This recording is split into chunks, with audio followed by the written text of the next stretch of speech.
Olá pessoal, meu nome é Guilherme Simão Souza, sou R1 de Ginecologia e Obstetrícia do Hospital das Clínicas UFG e hoje nós vamos abordar a segunda parte das cirurgias ginecológicas, a parte do diagnóstico e manejo das principais complicações. Nós vamos abordar por sistema, então primeiramente o sistema renal. Uma das complicações é a oligúria. O que é a oligúria? A oligúria pós-operatória ela é definida pela produção inferior de meio ml por quilo por hora de urina. Nós podemos dividir a oligúria em pré-renal, que seria a oligúria pré-renal. Ela é uma resposta à hipovolemia. O sistema renina-angiotensina ele vai ser ativado como resposta a essa hipovolemia, vai liberar o hormônio antidiurético para imediata reabsorção de sódio e água pelos túbulos renais. Então a oligúria pré-renal é o resultado dessa sequência. O quadro clínico vai ser caracterizado pela desidratação do paciente, com ataque cardíaco e hipotensão. As principais causas da oligúria pré-renal são a hemorragia aguda, vômitos, diarreia intensa e a reposição volumétrica insuficiente. E o tratamento é feito pela correção do estado de volume dessa paciente. A outra divisão da oligúria é a oligúria pós-renal, em que a causa mais comum é a obstrução do catéter urinário. E algumas causas mais graves, porém menos frequentes, são a ligadura e ou a laceração do ureter e da bexiga. O quadro clínico da oligúria pós-renal se caracteriza com hematúria, dor abdominal ou no flanco, ilho paralítico ou sinais de uremia. E o diagnóstico pode ser realizado através da ultrassom, que pode confirmar a hidronefrose, ou podemos utilizar também uma TC contrastada, embora é importante observar que o contraste endovenoso pode ser nefrotóxico e, portanto, a TC contrastada talvez não seja a melhor opção para esses pacientes que já têm o nível de creatinina aumentados, por exemplo. E também tem a pielografia retrógrada, que é um outro exame que nós podemos utilizar. O tratamento é feito através da derivação ureteral ou do reparo cirúrgico. Retenção urinária pós-operatória. É uma das complicações que existem também, em que a incidência dela varia de 7% a 80% em alguns tipos de cirurgia. E nós vemos uma frequência maior da laparotomia do que da laparoscopia. Em relação aos fatores de risco, os principais são idade maior que 50 anos, administração intraoperatória de líquidos acima de 750 ml e volume urinário vesical acima de 270 ml, medido na admissão à sala de recuperação. Em relação ao quadro clínico, teremos dor, taquicardia, urgência miccional sem sucesso e aumento do tamanho da bexiga, a palpação ou a percussão, em que o ultrassom pode auxiliar nesse diagnóstico associado ao quadro clínico. Em relação ao tratamento, nós temos que a sondagem vesical de demora seria a melhor opção nas literaturas. Pode ser realizado na paciente uma sondagem vesical de demora de até 5 dias e essa sondagem ela pode ser repetida até de 3 a 4 vezes, com sondas de tamanho 14 a 16, e a literatura coloca que após uma certa quantidade de sondagens, não tem um valor definido, mas seria 3 a 4 sondagens, teríamos que analisar uma cistostomia para resolver o quadro clínico dessa paciente, dessa retenção urinária. Outra complicação existente é a lesão vesical intraoperatória. Então, a lesão vesical intraoperatória, nós temos que lembrar que sempre deve ser suturada em 2 planos, através da sutura da mucosa e da muscular. Da mucosa, nós vamos suturar com catigu simples 0 ou 2,0 e a camada muscular com cromado 3,0.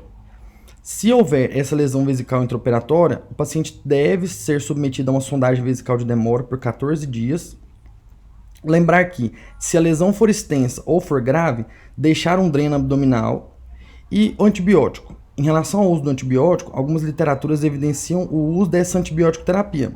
Entretanto, alguns estudos têm mostrado que não é necessário e que seu uso faria seleção de bactérias mais resistentes.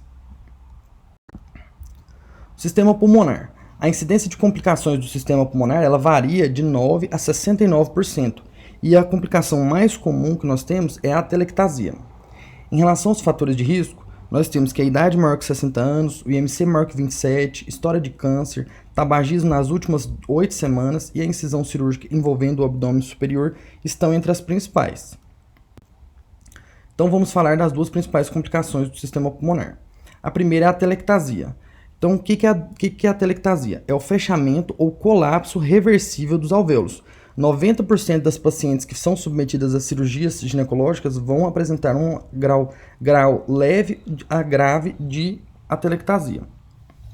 O quadro clínico é caracterizado pela redução do murmúrio vesicular ou maciçez à percussão sobre os campos pulmonares e redução da oxigenação. Uma febre baixa pode estar presente.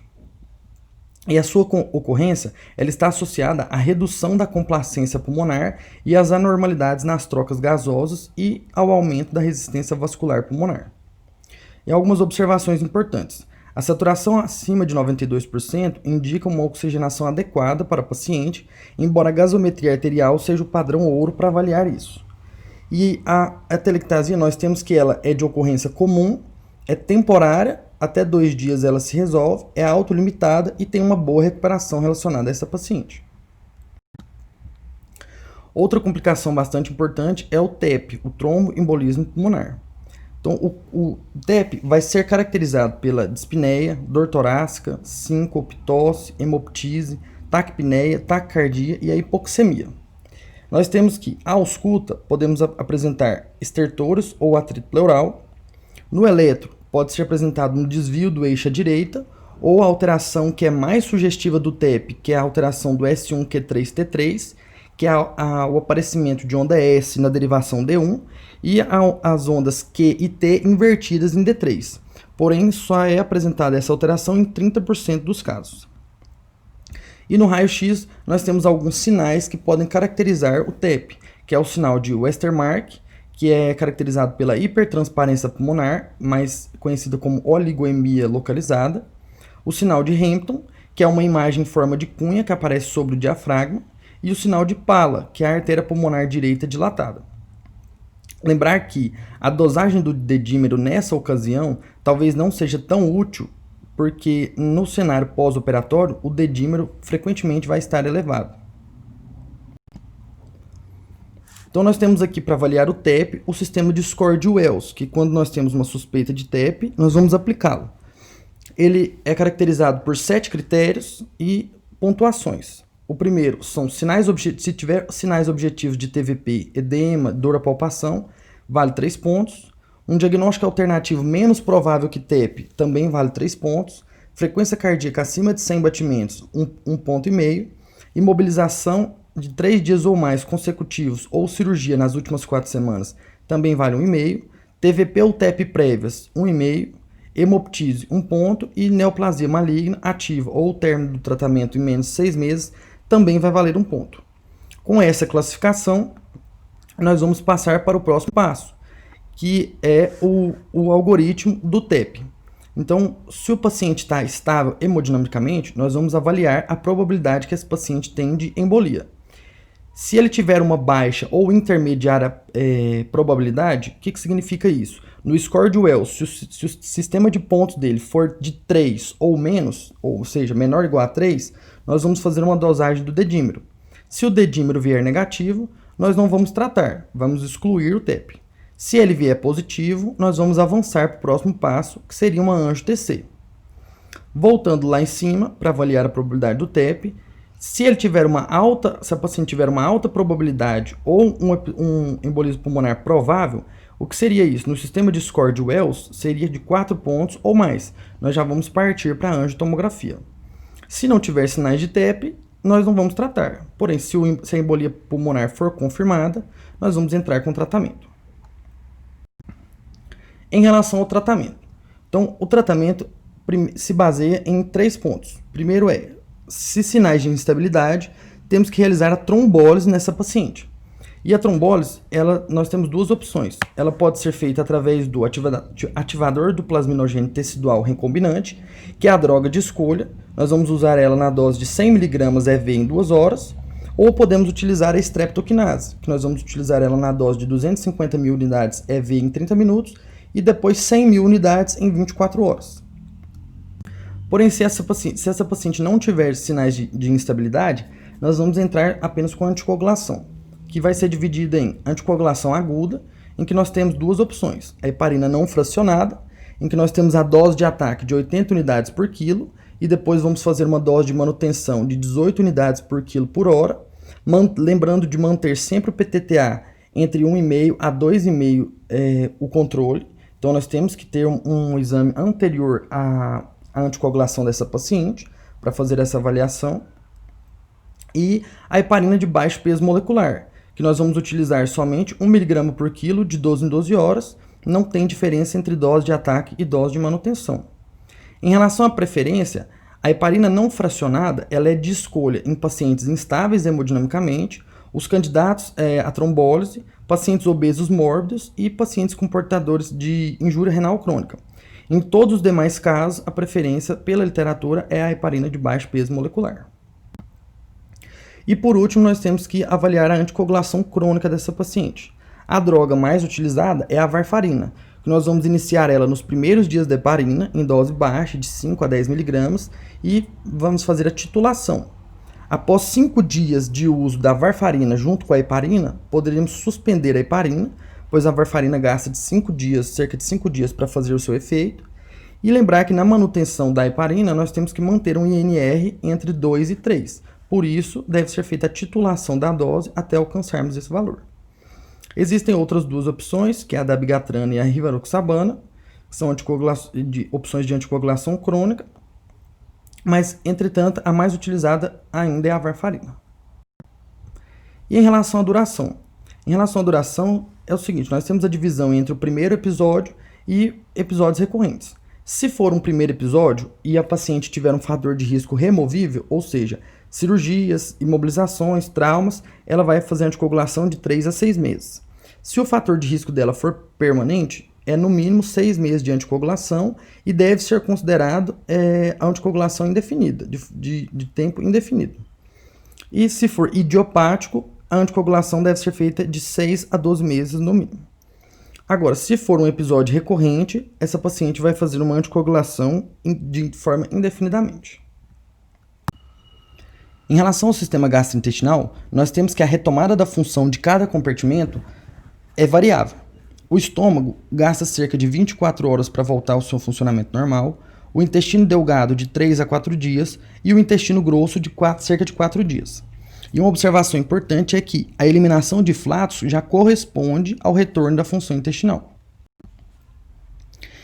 Então, a retomada da dieta no pós-operatório imediato mostra uma maior efetividade nessa paciente. Só que a evolução dessa dieta vai ser feita de acordo com a aceitação da paciente. E uma alimentação precoce é vista na literatura que tem alguns pontos positivos, entre eles a melhora da cicatrização da ferida, uma melhora da motilidade intestinal, reduz a estase intestinal e melhora a secreção de hormônios gastrointestinais. Uma complicação do sistema gastrointestinal é o ilho adinâmico pós-operatório, que é um distúrbio transitório da atividade gastrointestinal que leva à distensão abdominal. O quadro clínico é caracterizado pela redução dos ruídos hidroaéreos, náuseas e vômitos, distensão abdominal e retardo na eliminação de flatos e das fezes. A fisiopatologia é caracterizada pela manipulação intestinal, em que vai haver uma hiperatividade simpática, gerando um estresse e uma inflamação, gerando posteriormente esse ilho adinâmico. Outra causa importante do ilho adinâmico são os opioides, muito utilizados nas cirurgias ginecológicas para controle da dor nessas pacientes. E o tratamento? O tratamento é feito através da reposição hidroeletrolítica e da descompressão gástrica. Lembrar que a descompressão gástrica ela não deve ser realizada de rotina, pois os pacientes que evoluem para a dieta sem sonda, eles têm uma melhor resposta pós-operatória e uma redução do tempo de internação hospitalar. Então, dessa forma, essa descompressão ela deve ser usada apenas para alívio da distensão abdominal ou de vômitos recorrentes. Lembrar outro ponto importante, que a principal complicação do ilho adinâmico é a síndrome de Ogilvie, que é uma pseudo-obstrução colônica aguda, que geralmente resolve com a sonda nasogástrica, mas que pode exigir uma descompressão colonoscópica. Outra complicação do sistema gastrointestinal é a obstrução do intestino delgado. É estimado que a obstrução desse intestino delgado ocorra após 1 a 2% de todas as esterectomias totais abdominais e que cerca de 75% dessas obstruções elas sejam totais. As principais causas são as aderências, as infecções e os tumores. E se ela não for tratada de forma imediata, a evolução dela é a seguinte. Primeiro ocorre uma obstrução, com dilatação proximal à obstrução. Posteriormente, há um crescimento bacteriano, junto com a fermentação. Essa parede intestinal vai se tornando edemaciada e disfuncional e pode gerar uma isquemia e, posteriormente, uma ruptura. O quadro clínico da obstrução do intestino delgado caracteriza-se pela distensão abdominal, parada de eliminação nas fezes, taquicardia, oligúria, febre, aumento dos ruídos hidroaéreos e ampola retal vazia, também apresentando uma leucocitose. O diagnóstico dessa obstrução pode ser feito através da tomografia contrastada, que vai identificar a causa e a gravidade da obstrução, e o tratamento é dividido. Se a obstrução for parcial, é feita uma dieta suspensa, reposição hídrica, antieméticos e uma sonda nasogástrica caso o paciente apresente sintomas. Já se a obstrução for total, a maioria vai evoluir para uma cirurgia. Sistema cardiovascular. A principal complicação é o choque hipovolêmico. A causa mais comum é a hemorragia e o diagnóstico vai ser feito através da investigação do nível de consciência, sinais vitais, entre eles a frequência cardíaca e a pressão arterial, o débito urinário e o hematócrito da paciente. O tratamento é feito através do controle da hemorragia progressiva e da restauração do volume intravascular. A suplementação com O2 também é necessária, tem o objetivo de evitar a dessaturação dos tecidos, infusão de soluções cristalóides com 2 acessos calibrosos e, se a hipotensão for refratária, pensar na administração de colóides e ou vasopressores. E se suspeita de um sangramento persistente, talvez seja necessária uma nova intervenção cirúrgica. Em relação à ferida operatória, nós temos o hematoma pós-operatório como uma das principais complicações. No hematoma, nós temos que analisar a extensão e a sintomatologia da paciente. Em casos em que o hematoma, por exemplo, tem dimensões pequenas ou que não evidencia aumento progressivo e não casos de considerado desconforto na paciente, pode-se adotar uma conduta conservadora. Entretanto, se o aumento desse hematoma for progressivo e a paciente referir intensa dor local, talvez seja necessária a drenagem cirúrgica. Outra complicação é a deiscência da ferida. O grau de abertura dessa ferida ele pode ser variável, podendo atingir camadas cutâneas e subcutâneas. Nos casos superficiais, eles podem ser causados apenas por hematoma ou seroma, mas é comum que sejam causados resultantes da infecção da ferida. E esse descolamento superficial ele vai variar entre 3% a 15%. Porém, nos casos mais graves, a separação pode incluir a fáscia e pode chegar a casos fatais em cerca de 25%. Nesses casos de deiscência da fáscia, é mais comum que a infecção ou pontos de sutura aplicados com tensão excessiva sejam as causas mais comuns. O diagnóstico. As deiscências superficiais ocorrem de 3 a 5 dias após a cirurgia, com eritema e drenagem recente. Já a deiscência da face, ela pode acontecer até o 10º pós-operatório e vai evidenciar uma abertura superficial da camada subcutânea e o extravasamento intenso de líquido peritoneal ou de descarga purulenta. E uma observação importante é que a deiscência da face tem um alto risco de mortalidade, então um exame sob anestesia deve ser necessário para avaliar a extensão desse problema. O tratamento da deiscência de feridas é feito através da remoção de hematomas e ou seromas e o tratamento da infecção subjacente se houver. Remoção de curativos úmidos também é útil e existe um tratamento da ferida através da pressão negativa, que é feita em feridas crônicas resistentes a outras formas de cuidado e para reduzir o grau de fibrose dessas feridas agudas. E ele é baseado em alguns mecanismos que são a retração da ferida, a limpeza constante da ferida, a estimulação da formação de tecido de granulação, a redução do edema intersticial e a remoção de exudatos. E após a resolução do processo, pode ser feita sutura? Então, essa sutura pode ser feita de forma superficial vertical de colchoeiro, com fios de absorção retardada para somente reaproximar as bordas, dependendo da profundidade da ferida e da tolerância da paciente. Já o tratamento da deiscência facial, a primeira coisa a se fazer é determinar se essa deiscência está associada à evisceração do conteúdo abdominal. Se sim, deve ser colocada uma faixa abdominal com compressas estéreis molhadas em solução salina para reposicionar o conteúdo abdominal e fazer uma antibiótico terapia de amplo espectro. Já o fechamento da face sob anestesia geral, ele é realizado após o debridamento suficiente do tecido necrótico ou infectado. E é possível ainda que haja uma necessidade de aplicar uma malha sintética se a sutura primária ficar com alta tensão. E a prevenção dessa deiscência é feita com o paciente em bom estado geral, ou seja, pacientes acima de 65 anos, que não tenham doença pulmonar, que não estejam desnutridos, que não sejam obesos, que não tenham processos malignos e que tenham hipertensão arterial, por exemplo, bem tratada. A utilização de uma técnica cirúrgica adequada também previne O que seria essa técnica cirúrgica adequada? Uma boa hemostasia, manipulação de tecidos com cuidado, remoção de tecidos desvitalizados, fechamento de espaços mortos, instalação de dreno quando indicado e a manutenção da normotermia. E a principal prevenção também entra os cuidados com a ferida operatória. Outra complicação é o hematoma e o abscesso de cúpula. Em relação ao hematoma, se o hematoma for pequeno, pode ser adotada uma conduta conservadora e realizar o acompanhamento através de exame físico e ultrassom. Já se esse hematoma tiver um aumento progressivo e gerar desconforto grande na paciente, deve ser feita uma drenagem, de preferência via abdominal. Já em relação ao abscesso, deve ser feita uma antibiótico terapia adequada, pensando em cobrir gram-negativos e anaeróbios, e alguns esquemas propostos são clindamicina e gentamicina, ou ciprofloxacina e metronidazol, ou ceftriaxona e metronidazol. E deve ser feita a drenagem via abdominal, pois há risco de perfuração das alças intestinais, que é a principal complicação dessa drenagem de abscesso ou hematoma de cúpula. Essas foram as referências que eu utilizei. E agora vamos para a discussão do artigo.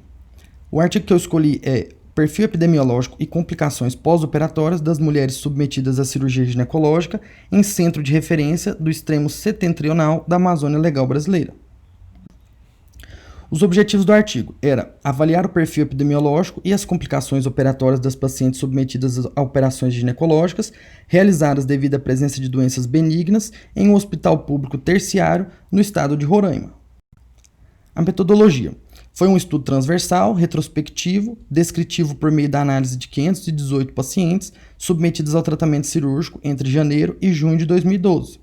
Foram selecionadas as 3 principais operações ginecológicas, totalizando 436 pacientes, e dessas foram excluídos 25 casos, porque não foi possível acesso ao prontuário, e 236 laqueaduras tubárias. Foram analisadas variáveis como via de parto e paridade, diagnóstico pré- e pós-operatórios e complicações pós-operatórias. Em relação aos resultados, as cirurgias mais prevalentes foram a esterectomia, colpoperinoplastia, cirurgia de sling vaginal e cistopexia. As pacientes eram principalmente provenientes da capital, 77%, ou seja, da região urbana. Os diagnósticos pré-operatórios foram mioma uterino, 46%, incontinência urinária de esforço, 27% e distopia genital, 17%. E as pacientes foram acompanhadas por no mínimo 6 meses no pós-operatório. Em relação a algumas outras características, a média da faixa etária foi de 47,6 anos, tendo variável de pacientes de 24 a 84 anos. Em relação à escolaridade, o ensino fundamental era a maioria, 36,6%. Em relação ao estado civil, a maioria era casada, 47,4%. E a maioria das pacientes eram multíparas, com 3 ou mais partos, 86,6%. Já em relação às complicações, 89% das pacientes não tiveram nenhuma, e algumas das principais foram infecção de ferida operatória, infecção do trato urinário, retenção urinária, extrusão de tela, granuloma de introito vaginal, dor hematoma na coxa, lesão da bexiga e cefaleia pós-anestesia raquidiana. Já a conclusão, nós temos que a limitação dos estudos se dá por se tratar de um estudo retrospectivo, baseado em informações coletadas em prontuário médico e dependente do seu correto preenchimento. E a conclusão é de que as mulheres submetidas a operações ginecológicas devido a essas doenças benignas apresentavam uma média etária de 47 anos, a maioria tinha ensino fundamental completo, eram provenientes da capital, tinham união estável, eram predominantemente do lar, multíparas e apresentavam taxas de complicações operatórias baixas. Obrigado.